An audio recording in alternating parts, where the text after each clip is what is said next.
4 Hell Rider, 4 Falconwrath Aristocrat, 3 Thundermaw Hellkite, and the only thing really different here is he has 1 main deck Olivia Voldaren to go along with 4 Pillar of Flame, 4 Searing Spear, and 2 Bonfire of the Damned, and then lands. So this is your pretty stock Black Red Zombies deck list. He's going to start off with a Diregraph Ghoul. Yeah, on the other side of the table, we're seeing Mark Nestico is playing Blue White Red Flash. Nothing too fancy here. Very similar. I guess really not that similar to the previous list, as he doesn't have. Oh no, he does have 4 Boros Charm. He's also incorporating Boros Charm and Aurelius Fury, Thought Scour, Runechanter's Pike, 3 Azorius Charm, 2 Pillar, 3 Searing Spear, 2 Unsummon, and a Singleton Blind Obedience. And for his utility lands, he has 2 Moorland Haunts and no Slayer Strongholds. So we did see from Mark there, he did unsummon that Diregraph Ghoul, and so Chris is just going to play Dragon's Gun Summon and play 2 more. So, all right, that's fine with me. Keeping it classy with the beta unsummon, definitely appreciate it. Ah, yes. Doesn't take much to impress you. I like the effort, that's all. Mark is just going to play Glacial Fortress and pass the turn back. Mana is online for his deck. Mana got a lot better in this deck, the Blue-White-Red deck. In the previous standard format, you could see the draw of a lot of just Glacial Fortresses and all the lands coming into play tapped a little turn behind, but no longer because of Sacred Foundry. And you are going to see Mark play a Snapcaster Mage, unsummon one of the Diregraph Ghouls, jump in front of the other one, just trying to stem the beats. Yep. We'll see if Chris does have the 3-drop of choice. He does not, so you're just going to see a Diregraph Ghoul. Just going to pass the turn back. Leads me to believe, Patrick, a lot of 4-drops over there. A lot of Hell Riders, a lot of Falconwrath Aristocrats, a couple of removal spells. And Mark is just going to pass the turn back, and we are at that 4 mana of being untapped, so we are in Restoration Angel land now. Yes.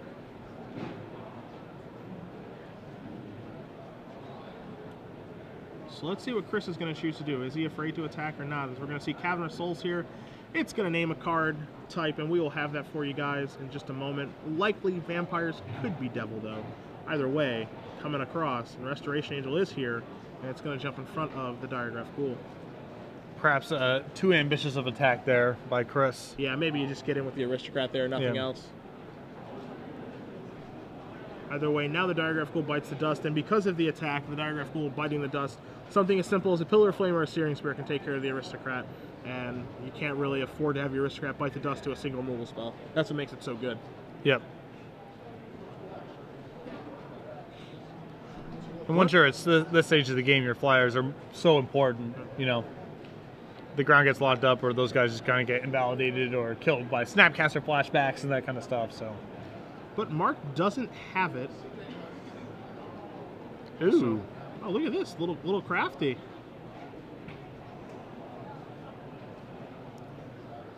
Helping us figure out what the cavern is naming.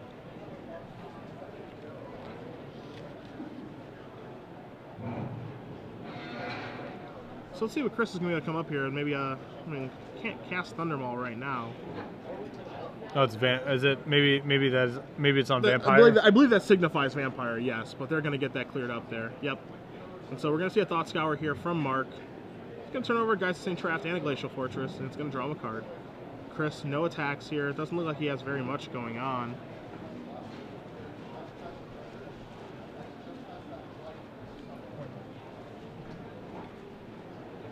Mark just playing a Moorland Haunt and passing it back.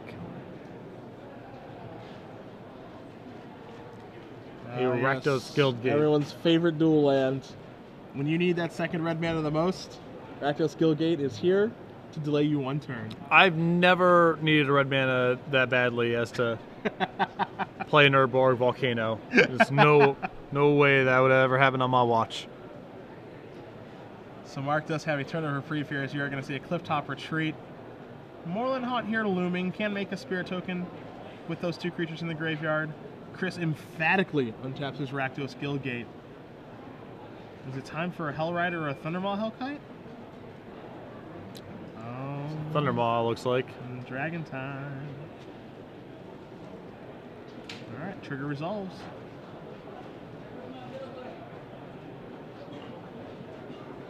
Chris is saying, can I attack? Mark says, yeah, you can. But what are you going to attack with? That's the question. Just the Thundermaw. Attacking there with Aristocrat's tough, right? Because if, Mark puts a Spirit token in front of it, do you want to trade your Falconwrath Aristocrat for a Spirit token? Yeah, I know I don't. And Mark has Azorius Charm in hand, so it would actually have been horrible for the Thundermaw gets Azorius Charmed, and then we make a Moreland Haunt token and block. Yeah. Yeah. That's an absolute nightmare.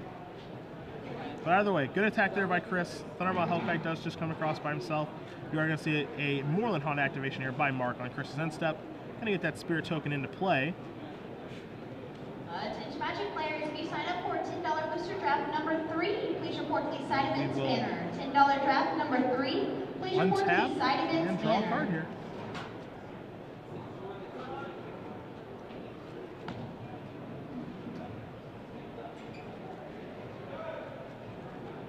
Pillar Flame. Gonna attempt to take out the Falcon Aristocrat here. And this is the problem with that attack a couple turns ago. Yep. With the Diagraph Ghoul. The Diagraph Ghoul would be insurance against that. And with how good of a card Falcon Aristocrat is, you just can't afford, you know, to have it trade one for all with the Pillar Flame. Especially when the odds are so high that something like Restoration Angel is going to happen there.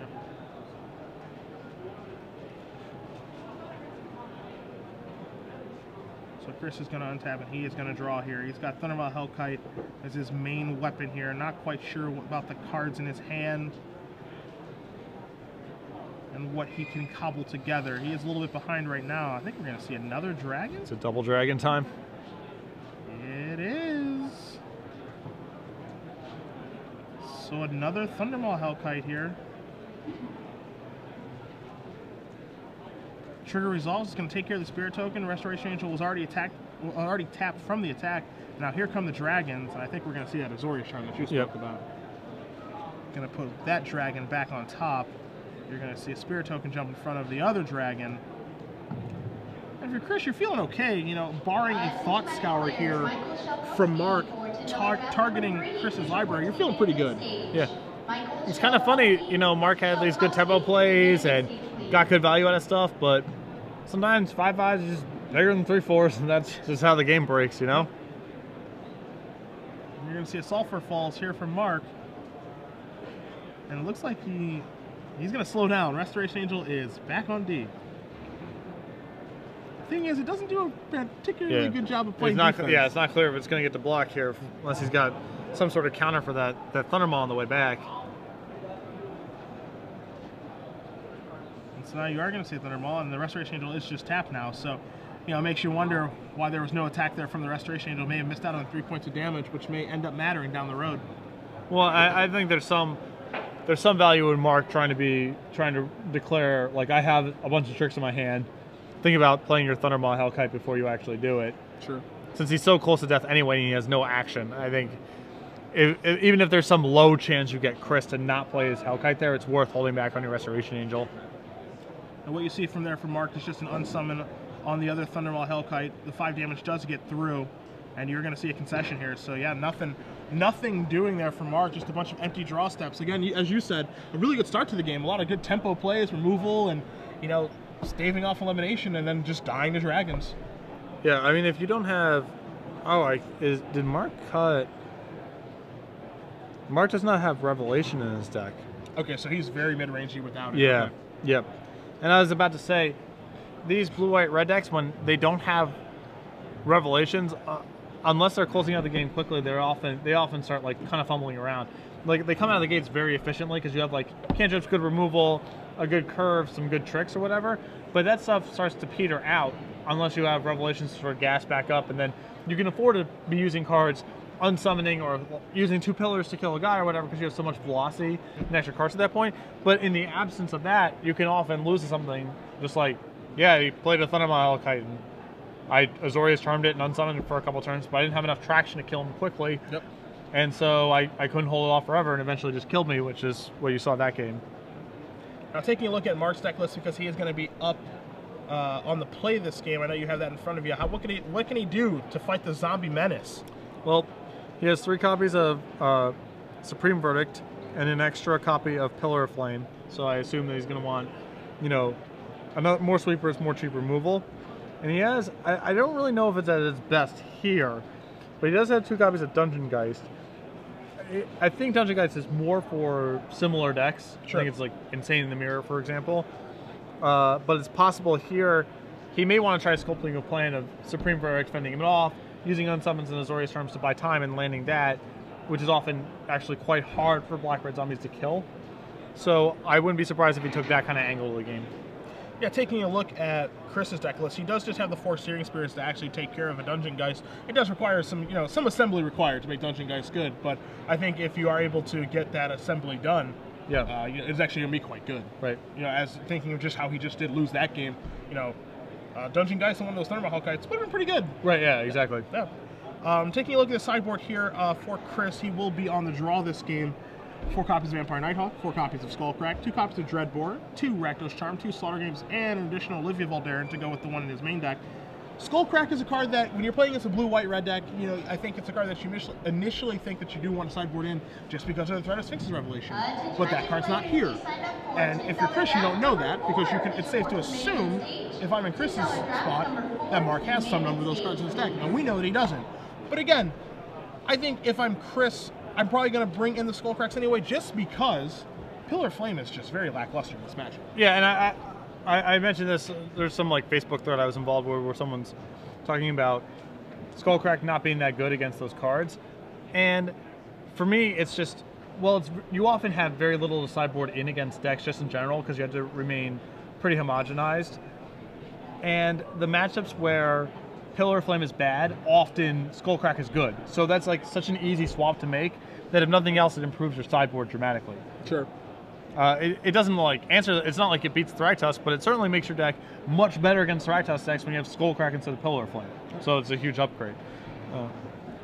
And I'm not sure I like I don't know how much I like Skullcrack in this matchup particularly because, obviously the blue-white red deck plays some cards that allow it to gain life. But I feel like when you're losing to when the black-red zombie deck is losing to blue-white-red flash, it's often losing to the board more than it's losing to getting Revelated out of the game. Sure. Because Restoration Angel is such an efficient blocker, and you have these Azorius Charms and Pillars to keep people off their early plays. The blue-red deck seems like it's at its most powerful in the matchup when it's actually just gets ahead on the board and has enough tempo to close the game out. You could actually argue the black-red deck, because of Aristocrat and Thundermaw Hellkite, actually has at least close to the same end game or close to the same late game as the blue-white-red deck has in terms of raw quality. It's the middle turns, 3, 4, and 5, where I feel like the blue-red deck is so much more efficient and so much better in combat that that's where it gets its edge. So, yes, Skullcrack is good against Sphinx's Revelation, but I'm not necessarily sure you want to have a bunch of those kind of cards in your deck. Sure. So we shall see, though. It's still, like I said, still early. A lot of theory crafting going on, both in the booth here and out there. Out there, yeah. Right. So we'll see. Another interesting thing that could end up happening here too is a card like Slaughter Games is a card that people reach for a lot. Yeah. To sideboard in against Sphinx's Revelation and just against that card. Period. It's a card that a lot of players are scared of. Here again, we have perfect information. These two players do not. We know there are no Sphinx's Revelations to be had, so we could maybe see an awkward Slaughter Games take place. Yeah, when I'm playing blue-white-red, when I'm playing black-red against blue-white-red, I feel like if they're trying to play some sort of draw-go game, I can win that one. Yep. It's the ones where they're going Augur, Geist unsummon your guy, Restoration Angel to reset. Those are the games I feel that they're so much more efficient at attacking and blocking and disrupting your tempo. Yep. That those are the types of games I'm worried about winning. Yep. Not the ones where they're saying go, go, go, go, go. Yeah. Revelate, go. Yeah, that sort of thing. Playing the flash game. Right. Either way, we will have our next game here of Black Red Zombies versus Blue White Red. Your Geist Flash, more of the mid-range take here. Now, one card really quickly, as both players are going to resolve their mulligans here from Mark, that you do find in his main deck is one copy of Blind Obedience. The new enchantment that does have extort artifacts and creatures do come into play tapped for 1 colorless and 1 white mana. A little bit surprised to see that here, but I know that is a card that people feel is pretty good against, your red deck and your haste creatures, your Hell Rider, your Falkenrath Aristocrat, and your Thundermaw Hellkite. Any thoughts? Well, if there's any matchup where it's going to be good, it's probably going to be here, right? Yeah. We saw that game. Mark was kind of ahead in the early exchanges and then just kind of got it hasted out of the game. And Blind Obedience would have been insane there. And it obviously combos very well with a bunch of cheat spells in a beatdown deck, right? Because you unsummon, drain you for 1. Azorius Charm, drain you for... You get those kind of exchanges and you can nickel and dime someone out, which is kind of what the blue-white-red flash deck is about anyway. I'm not sure if it's a great main deck card. One seems like fairly random, but I could see it being a reasonable sideboard card for this style of matchup. And we do see Chris with his Captain Charisma shirt on. I don't know, is that a reference to something? That is a wrestler, professional wrestler. His name is Christian. Okay. His nickname is Captain Charisma. Okay. You get it now? That was my nickname, so I just gotta pay rights. I don't know if I believe you. Okay. Either way, Chris is going to keep his 6-card hand, and we are underway here as Mark is going to start with a Sacred Foundry. I will never call you Captain Charisma, by the way. Nothing personal, it's just not going to happen. Okay. Dragon Skull Summit here from Chris. We see Glacial Fortress. Mana is online for Mark thus far. No color issues. Chris does have access to his red mana, so those Pillar of Flames, those Searing Spirits, and those potential for Skull Cracks are here. And we do have a Diagraph Ghoul. What we're not going to have, Patrick, is a Drolf's Messenger on turn 3 because of that mountain. And there's Geist. And see, like I said, this is the kind of game where I'm worried about when I'm playing Black-Red Zombies, because the Azorius Charms and the Unsummons of the world become so much more efficient and threatening when there's an actual clock. You are going to see a swamp here from Chris.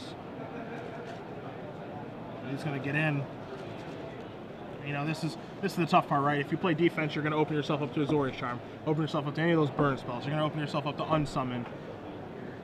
As we're going to see a Vampire Nighthawk here from Chris. Could be a good answer. Yeah. I mean, he's putting Mark to the test here.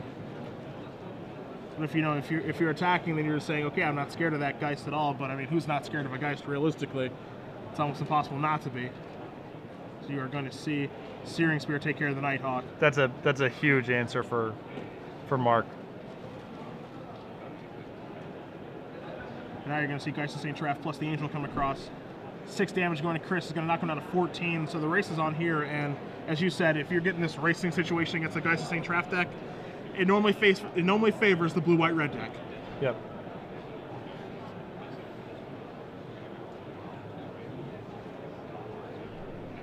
And Chris is in a jam there regardless, because if he holds back, A, Mark might not have been able to attack through the Vampire Nighthawk anyway, so you just lost 2 points. B, he might have something like Feeling of Dread, so you're just down 2 points. It's really hard to play around everything. Yep. There's now a we're going to see Hell Rider. a Hell Rider. And Chris says, all right, attack. 2 triggers. We're going to see an Azorius Charm here. Nope. Nope, we're just going to see a whole bunch of damage. So now the race is truly on. Azorius Charm the draw for Mark this turn. Lifelink, part of Azorius Charm. Some people call that the secret mode. Could play a big deal in this game. Yep. I got ruined by that in a draft recently online. I just totally forgot that was even a thing. Yeah. And so we do see a Steam Vents here from Mark. And Geist comes across again. It's going to knock Chris down to 6.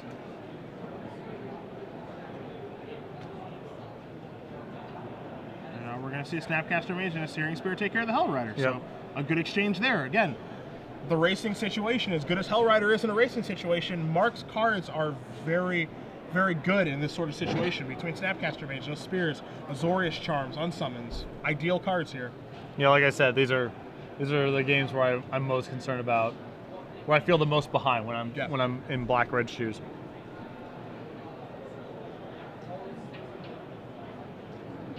You know, at some point here, Chris is going to just have to put on the brakes, and if he's putting on the brakes, again, the blue-white-red deck is happy.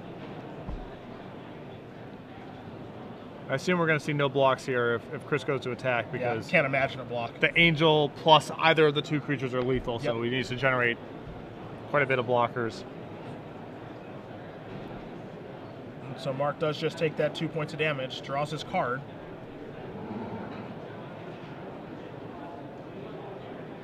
And there's a Thundermaw Hellkite. Is that good? All right, so May all I, right. May I attack? I don't think you have Feeling of Dread. Yep. Two You Searing Spears you is got fine. him. Yeah. Man down. Yeah. Drag down, and you're down. So Mark Nestico is going to win game 2. And we'll see what Chris can muster on the play game 3. Haven't seen Drolf's Messenger yet. That's an important card in this matchup. Yeah, although it's good, but it's still dodgy because of Restoration Angel and Pillar. I mean, it's one of your more powerful, like, it's a powerful card. Yeah. There are times it's good, but the blue-white-red deck actually has quite a few tools at its disposal to fight against it. Like, Aristocrat's actually much better because it's haste damage, so it's better against Pillar. It's 4 power, so it's better against Restoration Angel. And your haste guys are just much better because of the way their deck reacts to some things. So Messenger is not bad, but it is not among your best cards in the matchup. You have a favorite here? On the play, I would probably take black-red zombies. Going first is just a big deal. It matters a ton. But the red-black deck, it's still at times challenging for me to get on board with this thing because the curve is so just curving out 1, 2, 3, 4, 5, or asking your deck to be able to do that, especially when you have 4 guild gates in it. You're just asking for some clunky draws, and those are the types of things that the blue-white-red or blue-white flash decks capitalize. Yeah. Like if you hiccup, then the unsummons and Azorius Charms and Feeling of Dreads and Pillar of Flames become so much more powerful. It only takes the one. You to stumble at one point early on in the game for those cards to bury you, and I think it's just hard for the black-red deck to curve out efficiently because its curve is so spread out. So it's already in the abstract challenging, and then you have 4 Urborg Volcanoes in your deck too. It just makes it all that much more hard. Yeah, it's quite ironic that this black-red zombies deck, I would say between these two decks, I would say that the blue-white-red deck has better mana than the black-red deck, which is strange because the black-red deck is 2 colors and blue-white-red deck is 3. But again, when you have to play Rakdos Guildgate, when you have to play Cavern of Souls and name the right creature type because your creature types are spread a little bit, and there are 2 mountains here, a deck that ideally would be playing no mountains because it has Draw's Messenger in it. Having 2 because he's playing Olivia Voldaren to be able to activate that those are real issues in the mana base. Yeah, Draw's Messenger plus Hell Rider is asking a lot of your beatdown deck. Yeah. You know what I mean? And the thing is when it works very, very well, as we've seen this deck win 2 Grand Prix last season, Grand Prix San Antonio being the most recent, but you are putting a lot of pressure on your mana to work out for the duration of what we're currently in, a 10-round tournament. Yeah. That's a lot to ask. It will catch up to you eventually. No, if I was building this deck, I would try to find some way to de-emphasize the red somehow. Just somehow. Or just go like into red and then basically just be splashing black for Aristocrat and maybe something like Hellhole Flailer if you want another 3. Sure. But yeah, this deck construction, I understand this deck's like won a bunch of tournaments, it's powerful, the whole 9. But I struggle when I look at this deck list as this would not be a deck I would want to bring to a 10-round tournament. Yeah. It's just hard. It's hard to imagine never having a mana problem with this. I understand the pedigree. I'm not denying this deck. It's won a bunch of tournaments. I'm not saying otherwise, but reading the deck list is hard for me to digest. Yep. So you do see both players shuffling up here for our final game of this match. See if they can both keep 7 cards. Black-red zombies, blue-white-red mid-range. 2 old-school decks. Yeah, yep. We're tired of you 2. Yeah, we've seen it. We've seen enough. We've seen this song and dance before. All right, Chris is happy. Mark says sure. All right. And we are underway. Rakdos Guildgate strikes again. And Steam Vent's here for Mark. Makes you wonder, is the Rakdos Guildgate the problem here? I mean, it's hard for me to imagine he kept a hand with like one. Well, go ahead and finish that. Oh no, no turn. Oh no, no play either. I guess the theory is because the curve is so spread out. Like you have a couple 1s, a couple 2s, a couple 3s, a couple 4s. You're probably going to find some spot in your curve to drop your Guildgate. But then often theory and reality are 2 different things. Although Mark is missing, or at least indicating that he's missing white mana. Yeah. So. All right, Blood Crypt into play untapped. I think it's I think it's time to send a message. Yeah. All right. So Draw's Messenger is here. So Chris, without his 1-drops in Diregraph Ghoul or Gravecrawler, or without a Knight of Infamy, but Draw's Messenger is here. We're gonna see a Thought Scour targeting Mark, Hallowed Fountain, and Sacred Foundry. So we'll see if bite the dust. We'll see if that white mana is actually the issue. Yep. Looks like Mark might have another Thought Scour here. Nope. Oh, he has a cliff chop retreat. He's thumbing to the front of his hand. I think I just saw him pull that forward. We're gonna see a Pillar of Flame, maybe. Seems like a good place to start the turn. So bye Dross Messenger, an expensive shock. And there's your cliff top retreat and passing the turn back. So let's see if we're gonna go to Haste Creature land here for Chris. Maybe a Falkenrath Aristocrat, maybe a Hell Rider. Dragon Skull Summit's going to come into play untapped. And we've got an Aristocrat. And you know, if I'm Chris here, I don't feel great yet, because there are so many different things that Mark can have. Unsummoned being probably the worst of the bunch, but you know, between Azorius Charm and Searing Spear as well, I'm not feeling great about that Aristocrat that turn. Well, this is actually the type of game that Chris is very favored in, as long as Mark's not attacking him. Yeah. I mean, you want to unsummon my guy when you have no pressure. That's fine. Yep. Those plays only become powerful when they're being packed up by a clock. Yep. Well, we're going to see another cliff top retreat here, and Mark is just going to pass the turn back. So Chris is going to take a draw. If you have Thunderbolt Hellkite, it's a good time to cast it.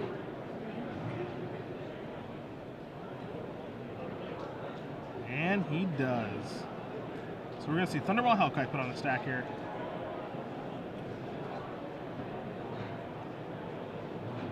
Mark is going to take a moment to pause here. What can I do about that thing? In for 5 we go. Takes the hit. All right, 5 on the chin. Restoration Angel. All right, now looming. Yeah, this is really important for Mark to have right there, because now he can start. Now his Temple Blades become a lot more powerful. Yep. He can start killing those guys, dealing damage, providing a clock while having his unsummons and his Azorius Charms actually have an effect on the game. Yep. Steam Vents into play, untapped. Gonna aggressive. Knock himself down to 11. So what is this symbolize? Is it a Pike plus unsummon or something? Searing Spear. And Snapcaster Mage on Pillar of Flame. Okay. So the Thundermaw's taken care of. And you see no attack here from Mark. Right, because he knows about the Aristocrat.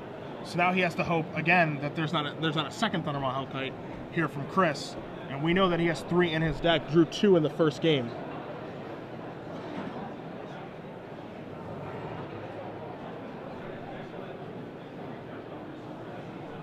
Chris weighing his options. We're going to see a Vampire Nighthawk and a Knight of Infamy, so not a bad follow-up. Yep. And again, with Mark putting no pressure on Chris, Chris can afford to take a turn like that. Right. I'll just deploy some threats and save my haste creature. Protect himself a little bit and then set up a better board for his Aristocrat. More insurance. Is that a bonfire? I would strongly indicate a strong indication of bonfire of the day. Yeah, all right. Yeah, okay. There's a Dissipate for Mark. There's a Singleton Dissipate in the sideboard that I suppose was brought in here. Oh, well, pretty good. Not a bad time to have it. And here comes the Nighthawk. It's going to get the Exalted trigger from the Knight of Infamy, so it's going to come across for 3. Going to knock Mark down to 8. Wins the fight with the Restoration Angel. It's going to gain Chris 3 life. Timely Dissipate, one would say.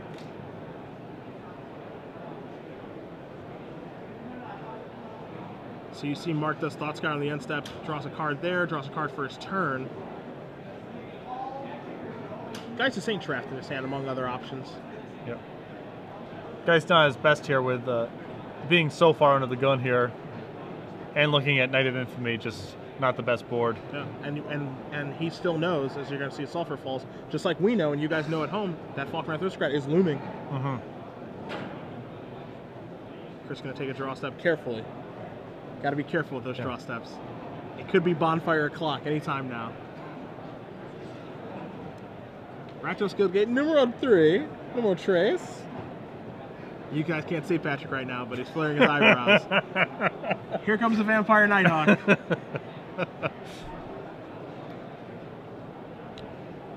Exalted Trigger, gonna knock Chris up to 24, Mark down to 5. Now are we gonna see a post-combat Falkenrath Aristocrat here? We're gonna see a Gravecrawler. If I'm Chris, I I mean, depending on what the other card is in his hand, you know, it's perfectly reasonable to just play Falcon Aristocrat and just say go. That's fine. It doesn't have to, you know, be the turn that you're going to attack with it. Well, I don't know why you wouldn't just attack with Aristocrat and Nighthawk. Sure. I guess you lose one. I don't know. Maybe it's bad if you get Azorius charmed a little bit. I don't know. Here comes your Geist Saint Trap with the trigger. Staring down a Knight of Infamy. Bold. If you're Chris, you're thinking, is there a reason I'm not blocking with this? Yep. All right. So to get through 4 points of damage, maybe some sort of It has to mean Supreme Verdict, right? Oh, just another Geist. Okay. And Mark just does pass the turn back. Chris is going to untap. He's going to draw. See what he's able to cobble together, as Mark only has one card left in his hand, so there's only so much he can do now. Is Chris willing to pull the trigger on that Falkenrath Aristocrat? That's the question. And it looks like he is, finally. And Patrick, I think we may see an attack with all the guys here. I like an Alpha Strike. Yep. I like this attack. And that's what we're going to see here. Again, Chris is sitting at 20 life. Things are very, very healthy for him right now. Mark does have 3 blockers, but this is just going to clear a lot of things off the board. You know, that last card in Mark's hand, we don't really know what it is, but so it could be pretty good here, but there are your blocks.